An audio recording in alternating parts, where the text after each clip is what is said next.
Back here at home, 5 Filipino workers from Sierra Leone were reportedly brought to the Nayong Pilipino in Pasay City as part of quarantine procedures for returning Filipinos from Ebola-hit countries. Miguel Ortilla reports.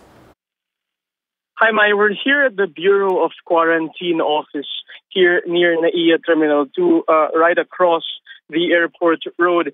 And, you know, that's correct.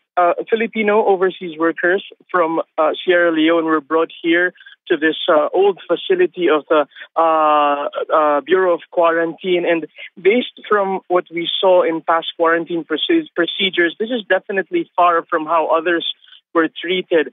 It appears that there seems to be no protocol in place here, Mai.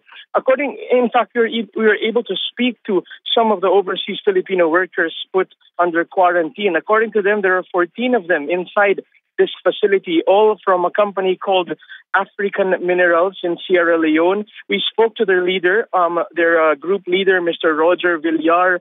And according to him, it's very hard for most of them to understand why they have to go through this. As they say, they already went through rigorous inspection and rigorous observation in their quarantine procedure back in Sierra Leone, which lasted for more than 21 days.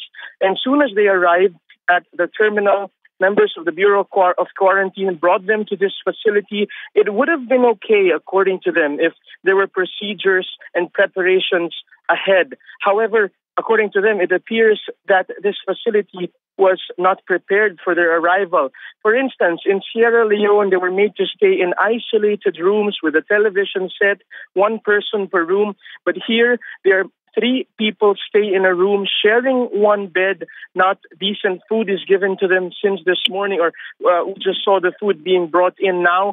And according to them, there are plenty of mosquitoes inside this facility. The situation here, Mai, is that the relatives of the OFWs are staying outside of the facility, and literally just a metal gate separates us from the OFWs, as they're bored inside the facility, and security allows them to roam around the facility and stay close to the gate. So they want to make it clear with government what they're really going through. If this is really quarantine procedure, obviously the standards and protocols of quarantine are not being followed. But if this is just precautionary measure, what they ask from government now, Mai, is to just give them proper treatment at this point. Mai? Miggy, is there any official from the health department or any doctor from our government institutions overseeing the quarantine of those 5 Filipinos there?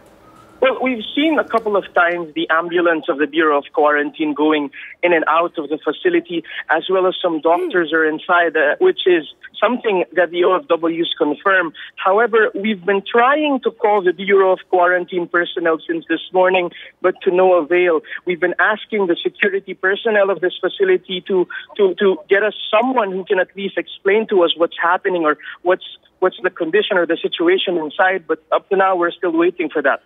Maya? Miggy, can you confirm reports that due to there weren't any food given to them initially, so when they went hungry, some of them bought taho? That's correct. Okay. We actually have that on tape, Mai.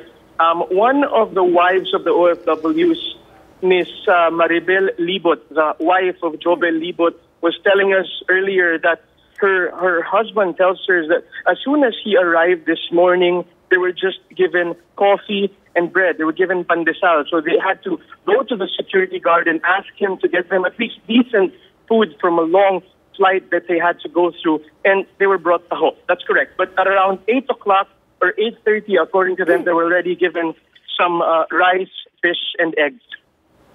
Maya? Okay, but like you said, there's just a metal barrier separating you from the 5 Filipinos, so they're really not in isolation when you talk about being under quarantine.